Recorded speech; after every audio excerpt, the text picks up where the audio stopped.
Davao City, pinaghahandaan na po ang post-holiday surge ng COVID-19 cases. Magbabalita live si Jay Lagang mula po sa PTV Davao. Jay? Mayong buntag, Aljo, and advance Happy New Year sa lahat ng ating mga tagapanood. Pinaghahandaan na ng Davao City LGU ang inaasahang pagtaas pa ng kaso ng COVID-19 sa lungsod. Pagkatapos nitong selebrasyon ng Pasko at sa pagsalubong ng bagong taon.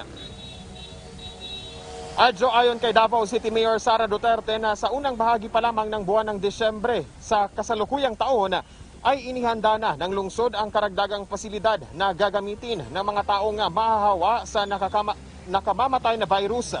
Inaasahan na ang pagtaas ng kaso ng COVID-19 dahil sa mga non-essential gathering at pagtitipon-tipon ng mga tao sa gitna ng nagpapatuloy na pandemya.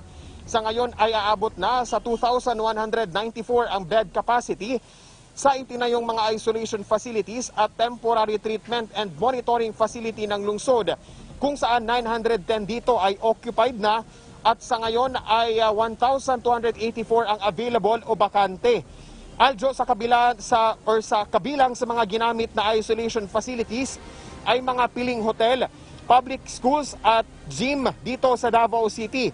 Muli namang nanawagan si Mayor Sara Duterte sa mga Davaoenyo na patuloy na sundin ang mga health protocol kagaya ng pagsuot ng face mask at face shield, physical distancing, hand washing at sanitation na nananatiling epektibong hakbang upang mapigilan ang pagkalat ng COVID-19. Ay, ma'am, may bago.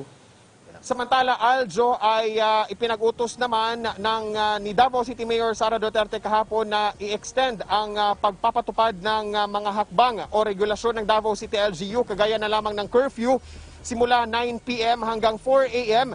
ang 24-hour na liquor ban at ang paglimita ng mass gathering at iba pang mga regulasyon ng lungsod hanggang sa taong 2021. Ngayong December 30, inaasahang ilalabas ang executive order patungkol dito. At yan muna ang latest mula dito sa Davao City.